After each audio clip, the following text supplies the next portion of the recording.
What is your boy JusRzd, and today we're chopping it up about Bel-Air season 3 episode 2. I gotta say, I love the way this season is unfolding. I just have to say that up front. I love the way that this season is unfolding. I'm liking the storylines that they're choosing to bring from the sitcom and the way they're divulging it into the actual dramatic series of Bel-Air. Like it's fire. It's fire. It's not much more I can say. This particular episode, we're just gonna jump right into it. Is more focused around Will and Carlton, just kind of trying to find their way in the summer. They're trying to find out. They're trying to brainstorm business ideas for the internship that they got involved with in episode 1. And that's how the episode starts. And they're just spitballing ideas. They came up with a couple good ones, and one was illegal. The other one was already an app. So they're on their last leg at this point, just kind of stumped. And so the episode progresses. They end up both getting jobs at the country club. Carlton was reluctant, but Will was just hyped. His mindset is on hustle and just learning other ways to find success in life, which makes sense. Yeah, I mean, just because he didn't like the way that his father kind of talked to him and acted like basketball was the only thing that he was good at in life. And so he's on a mission now, even more so than he was before, of trying to find other avenues to be successful, which I ain't mad at. And Carlton's just really trying to get back into the groove of things and try to just do right by his family and just get his life together. And so it was dope just seeing them work together, seeing them get into the country club. And they wanted to get like maybe sales or marketing for the country club, but those jobs were filled. The only job that they had available was actually cleaning the golf carts. And so they accepted that particular job, as reluctant as they were, and ran into a little snafu with one of the head employees there. And he was kind of being a little bit of a jerk, but he was kind of stereotyping them, and they were just trying to get in where they fit in. And so it was just interesting to see how that conflict kind of played out, and just seeing Will and the employee just kind of find common ground in just how they grew up and what their lifestyles currently kind of are. So it was dope to see that conflict kind of be established and then kind of be resolved in the same episode. So that was dope. It was interesting seeing just touching on different people's perspectives this season and seeing where they're at in life. We see Hillary and Ashley having sister time and just kind of chopping it up about everything that's going on, and her getting engaged and the different business things that Hillary has going for her. And she kind of confronts Ashley. She's like, "Why you don't like my fiance?" Ashley's like, "He cool, but he ain't jazz." You feel me? Like, and it was interesting because she ended up having Hillary take her to Jazz's record shop because Jazz had some records for her. And so of course when they get down there, Jazz is unfolding some mail. He sees some delinquent tax paperwork. He's reading it, and before he can actually finish reading it, Ashley comes through the door. He's happy to see her. Then he sees Hillary come in. He's not so happy to see her. They kind of have their little back and forth. Then Ashley actually finds the paper as they're getting ready to check out. She's like, "What's this?" And then Hillary gets nosy. He's like, "Oh, what is it?" And he's like, "Hey man, chill out. Mind your business. It ain't got nothing to do with you. mind your business. It ain't got nothing to do with you." So it was just interesting to see how that how that conflict and relationship just kind of continued to progress, and it gets a little bit juicier later in the episode. But it was just funny, man, just seeing, like I said, the different storylines that they're choosing to pick from the sitcom and the way they're implementing them here. We get to see more of Jeffrey and his son Frederick's relationship, and we see them sparring and going back and forth with boxing. And we see Jeffrey kind of play off his past. The son kind of confronted him about it, and he was just like, "Nah, chill. I'm not talking about that right now. Like, just trust. You're gonna have to trust me on this one." And it was interesting seeing their dynamic and just kind of seeing how much Jeffrey kind of enjoys bonding with his son. And we see, of course, Phil and Viv just kind of doing their own thing, being their own bosses in their own lanes, in their own businesses. And it was just dope seeing them in their own situations, like actually putting in work. Black excellence, you feel me? It was dope to see. Phil runs into a snafu. He's throwing a business networking event / party to celebrate just the business that they've accrued so far, and the different connections that they've experienced so far with him establishing his new firm. And unfortunately, his caterer backed out, so he reaches out to, of course, his wife, Aunt Viv, to see if she has any connections to find a caterer. They end up finding a caterer. But they end up finding a caterer. It looks like a guy that has a food service, or a food truck at least, outside of her office, and her assistant actually brings her down to him. And when she gets down there, she's trying out the food. The chef is flirting with her, and the food was fabulous. So she was just like, "Hey, you might be hired for this job." So he ends up catering the event for Uncle Phil, and of course, kudos to Aunt Viv for making that work. But even at the party, when she went to greet the chef at the party and congratulate him on his good work, he was still flirting with her there too. And I ain't mad at the chef, you feel me? Because, I mean, at the end of the day, shooters gonna shoot. Shooters gonna shoot. You gotta shoot your shot when you can. But come on now, Aunt Viv. She just laughing and giggling. Like, come on now. Come on now. Shut that down.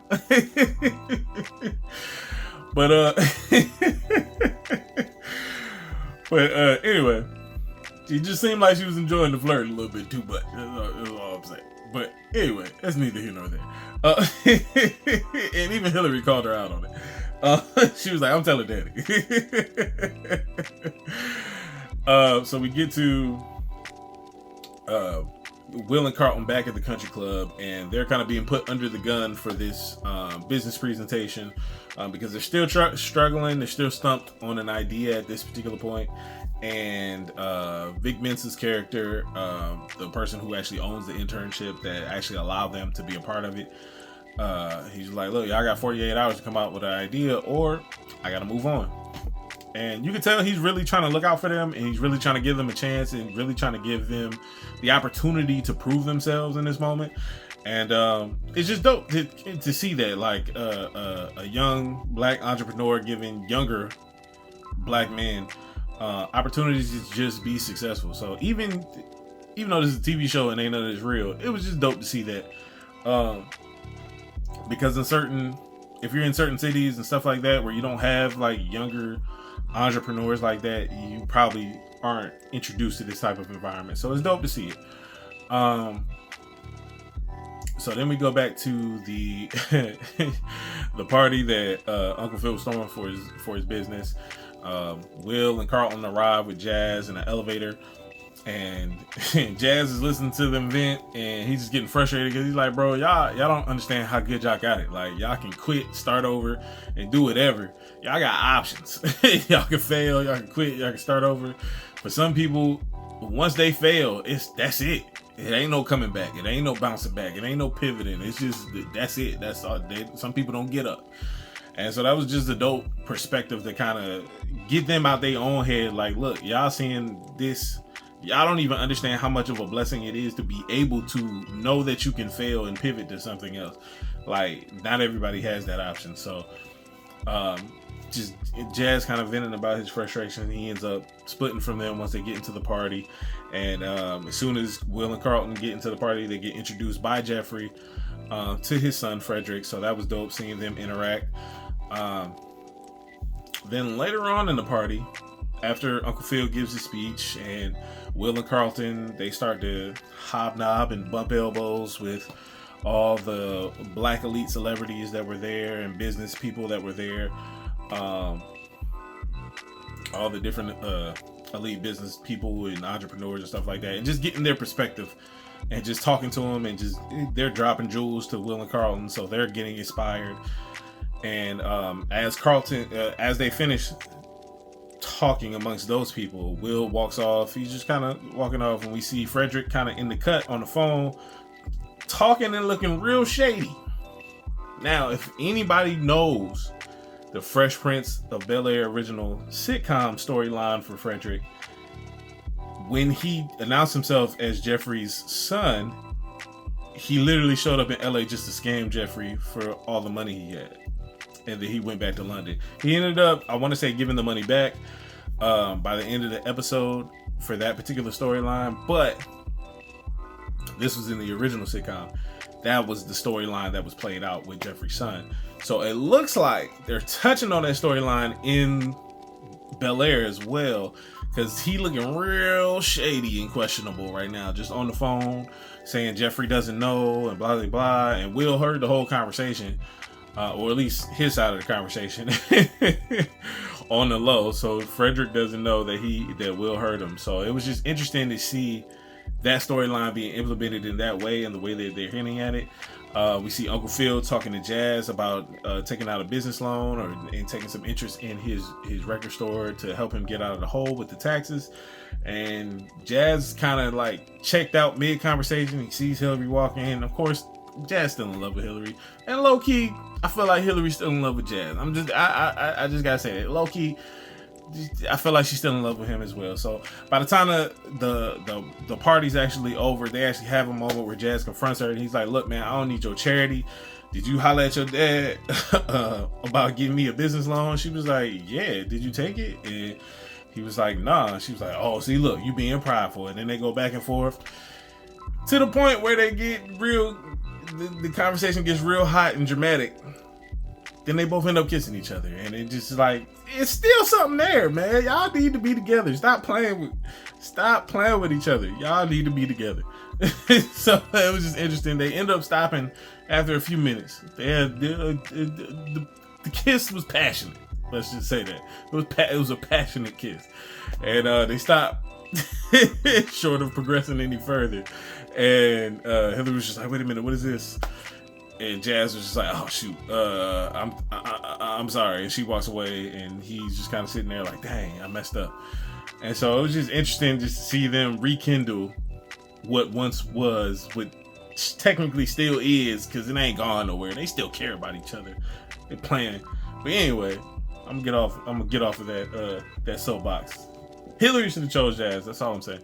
Anyway, so it was dope just seeing their interaction, seeing how they how their relationship is developing, and at the end of the throughout actually the event, the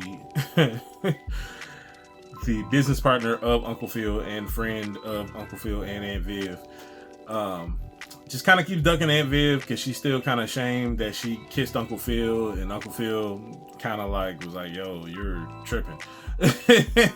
But Uncle Phil told her, like, "I'm not gonna necessarily tell Viv, because he didn't see it as anything important, because it didn't go anywhere, and he checked it at the time, or he felt that he checked it at the time." But in that particular situation, I understood where he was coming from, but at the same time, you gotta tell your wife. You gotta tell your wife. You gotta tell your wife. Come on, dog. Come on, Uncle Phil. You gotta tell your wife. James Avery would never. But anyway, that's neither here nor there. So we get to we see Will coming back from an event, and we actually see earlier in the episode, but this was before the party. We see Will walk in when he got home on Aunt Viv, chopping it up with good old Jackie, and just getting a recommendation letter from her. Jackie was getting a recommendation letter from Aunt Viv. I don't know if it was to get a job specifically in a specific area, or if it was for like a school or something like that. So Will and Jackie end up chopping it up a little bit. a little bit of awkward tension, maybe sexual tension. I don't know. Maybe some unresolved feelings or whatever. But a little awkward moment. Then they have their conversation. She ends up leaving, and just also we see Carlton trying to reach out to the to the girl that he met at rehab, and she's kind of ghosting him at this point.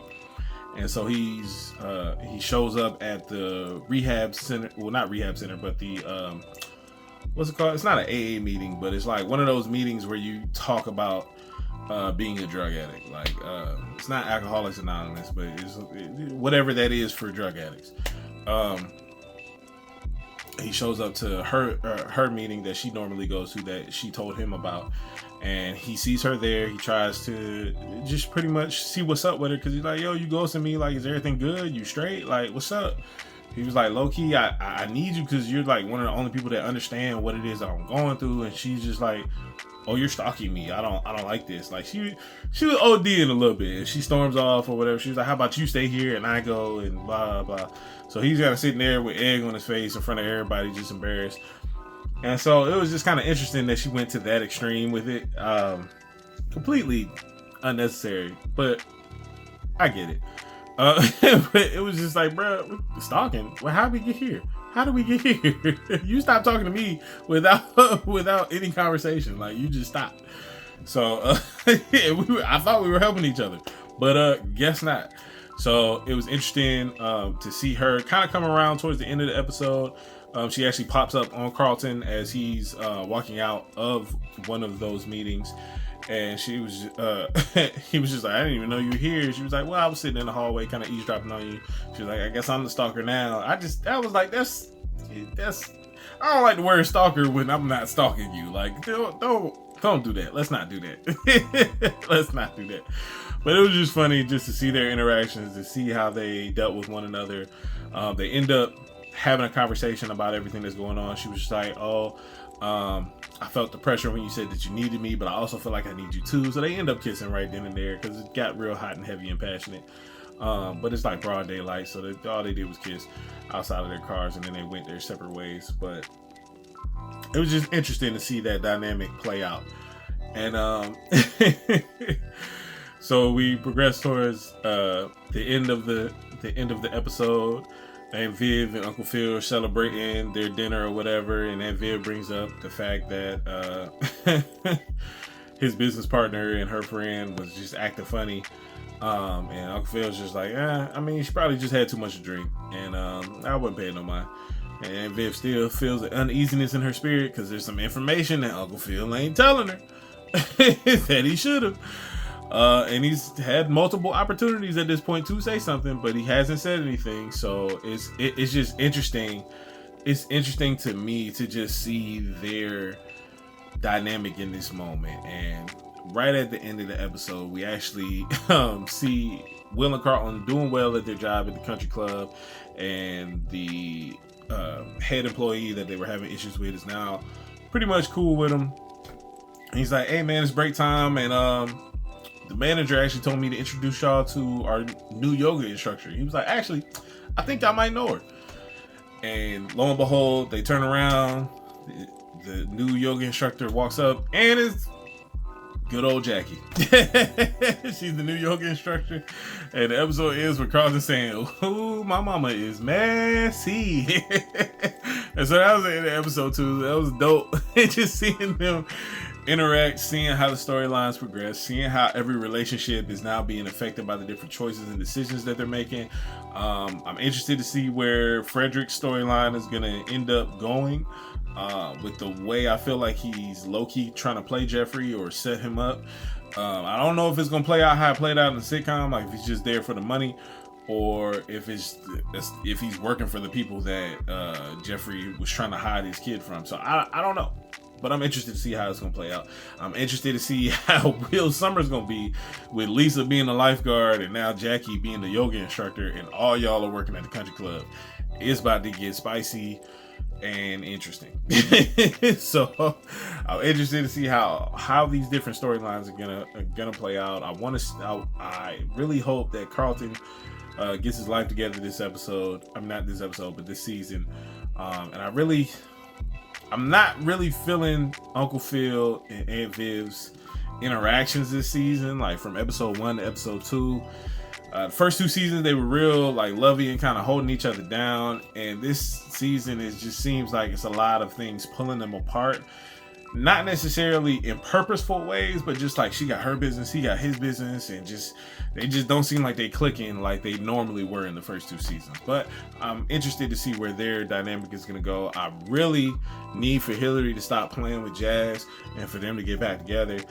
I can't say that enough. I'm just saying I'm team Jazz over here. I don't know about nobody else, and I hope Jazz gets to keep his record his record store, because that's first of all, I'm an independent artist, so of course I want him to keep the record store. But Jazz is probably the coolest person on the show at this point, so I'm team Jazz, man. So of course I want him to keep the record store. So honestly, with this particular episode, I'll probably give it like I'm gonna give it an 8. I'm gonna give this episode an 8. I feel like it was really well done. I feel like the different storylines that progressed in this particular episode were really very interesting. The tension, the conflict, the progression in Will and Carlton's relationships, and just seeing how everything is slowly being affected and positioned for different reasons and for different motivations was actually kind of dope. So like I said, I'm gonna give it an 8. And the funny thing is, on my first episode review for season 3 for Bel-Air, I actually didn't give it a rating. So for the first particular episode, I think I'm gonna give that like 7.5. I think I'm gonna give that one a 7.5. So for episode 1, 7.5. For episode 2, I'm gonna give it 8. I'm gonna give it 8. But let me know your thoughts in the comments below. Were you feeling this episode? How do you feel about the first 2 episodes of season 3? Are you watching? Have you not watched? Are you trying to catch up? Let's chop it up in the comments about Bel-Air season 3 episode 2. What are your thoughts? How do you think different things are gonna play out? No spoilers for future episodes. We're gonna do each episode individually, so to stay tapped in, just make sure you subscribe to the channel and hit that notification bell so you can be notified the next time we upload any video to the channel. And don't forget to like the video, don't forget to share the video, and remember, it's free show to the show free. Let's get it.